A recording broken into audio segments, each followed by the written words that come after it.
అందరికీ నమస్కారం.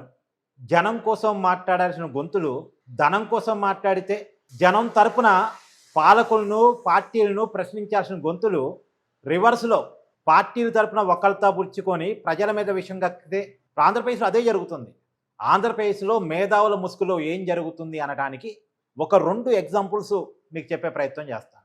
నిన్న ఆదివారం నాడు సాక్షి పేపర్ ఎడిటోరియల్ పేజీలో అమరావతి ఆంధ్రప్రదేశ్ ఏకైక రాజధాని అనేటువంటి కాన్సెప్ట్ని వ్యతిరేకిస్తూ, చంద్రబాబు నాయుడు గారి నిర్ణయాలను వ్యతిరేకిస్తూ, పార్లమెంట్లో అమరావతికి చట్టబద్ధతను కల్పించటాన్ని వ్యతిరేకిస్తూ, జగన్మోహన్ రెడ్డి గారిని సపోర్ట్ చేస్తూ, ఆయన 3 రాజధానుల కాన్సెప్ట్ని, మావిగన్ కాన్సెప్ట్ని రెండింటిని సపోర్ట్ చేస్తూ మాడబూసి శ్రీధర్ గారు ఒక ఆర్టికల్ రాశారు.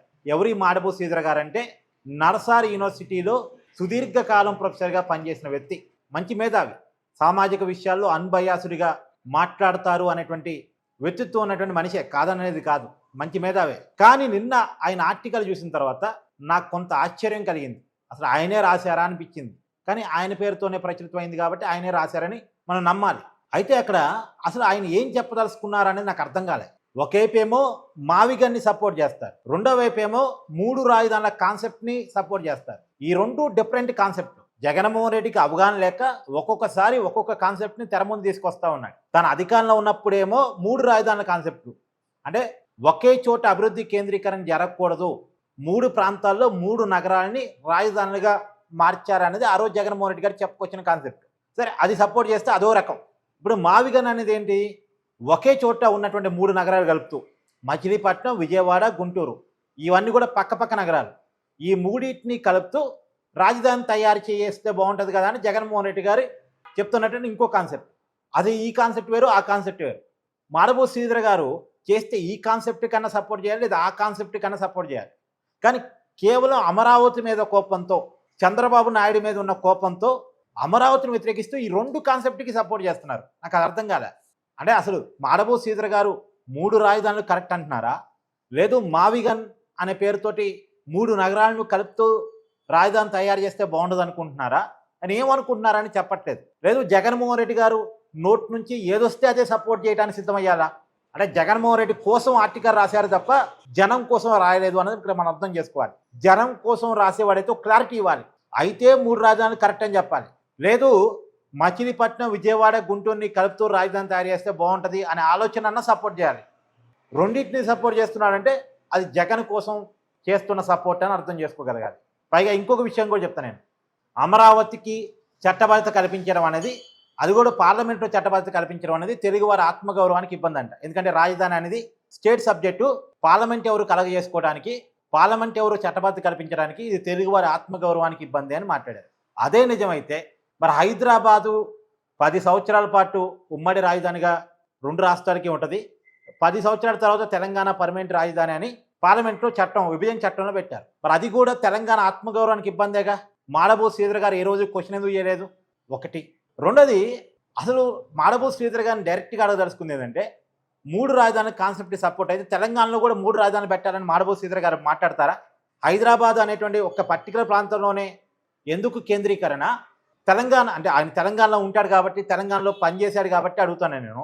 తెలంగాణలో కూడా హైదరాబాదు, వరంగల్, ఆదిలాబాదు 3 చోట్ల రాజధాని ఏర్పాటు చేస్తే బాగుంటుందని చెప్తారు ఆయన? చెప్పగలరా ఆయన? అసలు చెప్తే తెలంగాణ వాదులు ఏం చూపించాలో అది చూపిస్తారు. అంటే సారీ టు సే అన్నందుకు, అంటే ప్రాంతాల మధ్య విద్వేషాలు రెచ్చగొట్టేలాగా ఒక పార్టీని భుజాన మోయటం కోసం, ఒక నాయకుడిని భుజాన మోయటం కోసం, ఇంకొకరిని వ్యతిరేకించడం కోసం ఇలా ఒక మేధావి రాయొచ్చే ఆర్టికల్స్. అసలు ఏం రాస్తున్నాడో కూడా అర్థం కాకుండా రాయటం, దేన్ని సపోర్ట్ చేస్తున్నారో కూడా అర్థం కాకుండా రాయటం. ఇప్పుడు మావిగన్ అనే పేరుతోటి మచిలీపట్నాన్ని, విజయవాడని, గుంటూరుని కలిపి ఒక రాజధానిగా తయారు చేయొచ్చు అనే కాన్సెప్ట్ జగన్మోహన్ రెడ్డి గారికి ఉన్నప్పుడు, జగన్మోహన్ రెడ్డి గారు అధికారంలో ఉన్నప్పుడు అలా ఎందుకు చేయలేదు అని మాడబూసి శ్రీధర్ ప్రశ్నించాలి కదా, ప్రశ్నించగలగాలి కదా. పైగా మాడబూసి శ్రీధర్కి రావాల్సిన అనుమానం ఏంటి? ఇప్పుడు ఈ 3 సిటీల పక్కన, అంటే నేషనల్ హైవే పక్కన ఆనుకుని ఉన్న నగరాలు, ఇక్కడ ల్యాండ్ పూలింగ్ ఎలా సాధ్యమైంది ప్రభుత్వాలకి? 1 ఎకరం మచిలీపట్నంలో, లేదో విజయవాడ నగరంలో, గుంటూరు నగరంలో 5 కోట్లకు పైగా ఉంటుంది. 1 ఎకరం 5 కోట్ల నుంచి 10 కోట్లు ఉంటుంది. ఇప్పుడు అసెంబ్లీ కట్టడం కోసమో, సెక్రటరీ కట్టడం కోసమో, లేదా ఏదైనా కంపెనీకి పెట్టుబడికి ల్యాండ్ ఇవ్వడం కోసమో ఈ ల్యాండ్ ఎలా సేకరించవచ్చు? ఇంత డబ్బు ఎక్కడి నుంచి ప్రభుత్వం పెట్టాలి? అక్కడంటే రైతులు ప్రభుత్వాన్ని నమ్మి భూమి ఫ్రీగా ఇచ్చారు, రూపాయి ఖర్చు లేకుండా భూమి ఇచ్చారు. డెవలప్ చేసి మళ్ళీ తిరిగి మీకు మీరు ఇచ్చిన ల్యాండ్లో ఒక పావల పర్సంటేజు ల్యాండ్ తిరిగి మీకు డెవలప్ చేసి ఇస్తామంటే నమ్మి, ప్రభుత్వాన్ని నమ్మి, చంద్రబాబుని నమ్మి ఇచ్చారు. కానీ ఇక్కడ ఎవరు అలా ఇస్తారు? వైసీపీ నాయకులు ఇస్తారా? తమ సొంత స్థలాలని విజయవాడలో, గుంటూరులో, మచిలీపట్నంలో కోట్లాది రూపాయలు విలువ చేసే స్థలాన్ని వదులుకొని ప్రభుత్వానికి ఇస్తారా ఫ్రీగా? ఆ స్థలాలు తీసుకోవటానికే ప్రభుత్వానికి 2 లక్షల కోట్లు ఖర్చు అవుతుంది. మొత్తం అమరావతి డెవలప్మెంట్ కోసం పెడుతున్న పెట్టుబడి ఈ 3 నగరాల్లో రాజధాని నిర్మించాలంటే ల్యాండ్ పూలింగ్కే అవుద్ది ఖర్చు. ఈ మినిమం కామన్ సెన్స్ మాడబోసి శ్రీధర్ గారికి తెలియదా?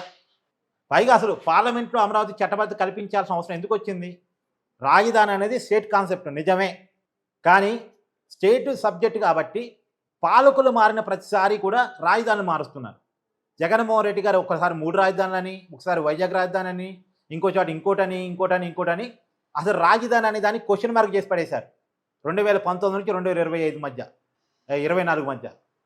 ఆ క్వశ్చన్ మార్క్ చేయటం వల్ల రాష్ట్ర ప్రభుత్వాల చేతుల్లో ఉంటే పాలకులు మారిన ప్రతిసారి రాజధానులు మారుస్తున్నారు ఎక్కడా లేని విధంగా అని చెప్పేసి రాష్ట్ర ప్రభుత్వం చేతిలో లేకుండా రాష్ట్ర ప్రభుత్వం రిక్వెస్ట్ మేరకు కేంద్ర ప్రభుత్వం దానికి చట్టబద్ధత కల్పించింది. రేపు రాజధాని మార్చాలంటే మళ్ళీ పార్లమెంట్లో చట్ట సవరణ చేసే మార్చాలి.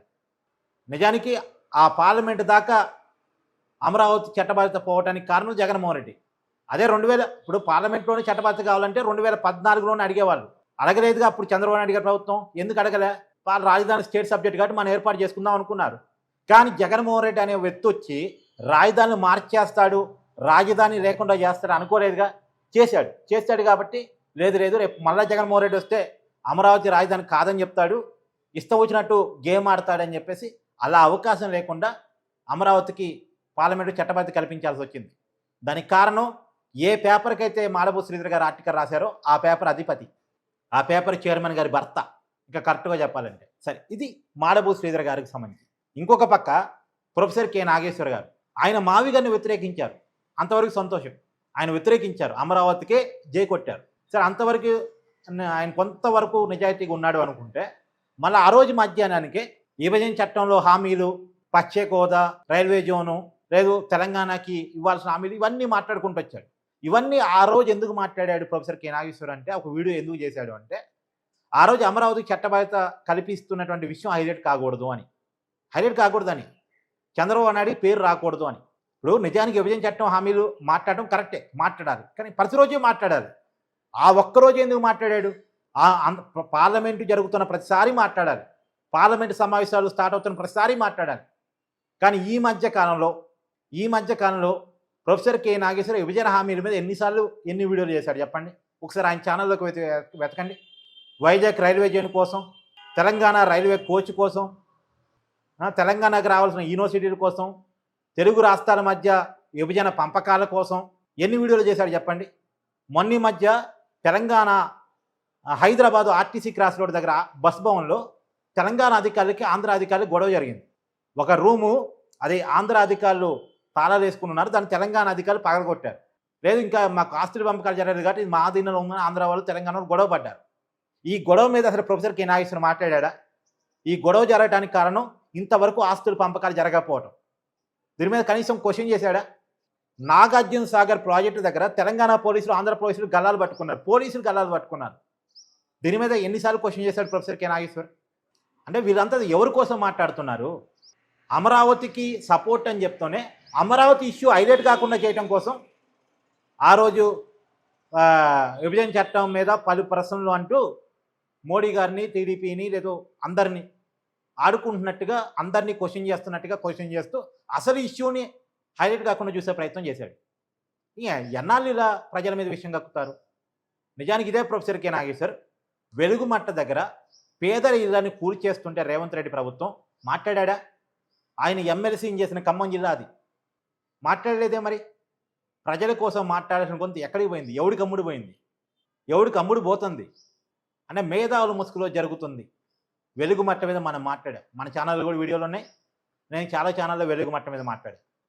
వెలుగుమట్ట మీదే కాదు, ప్రతి సమస్య. ఇప్పుడు చంద్రబాబు నాయుడిని వ్యతిరేకిస్తూ మాట్లాడాలనుకోండి, ఇవాళ మాట్లాడమని ప్రొఫెసర్ కె నాగేశ్వర ఆరోగ్యశ్రీ మీద మాట్లాడమనండి, మాట్లాడచ్చు. మంచి సబ్జెక్ట్, ప్రజలకు ఉపయోగపడే సబ్జెక్ట్.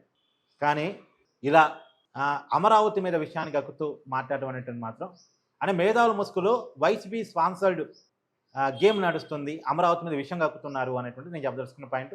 మీ అభిప్రాయాన్ని కామెంట్ చేయండి. Thank you.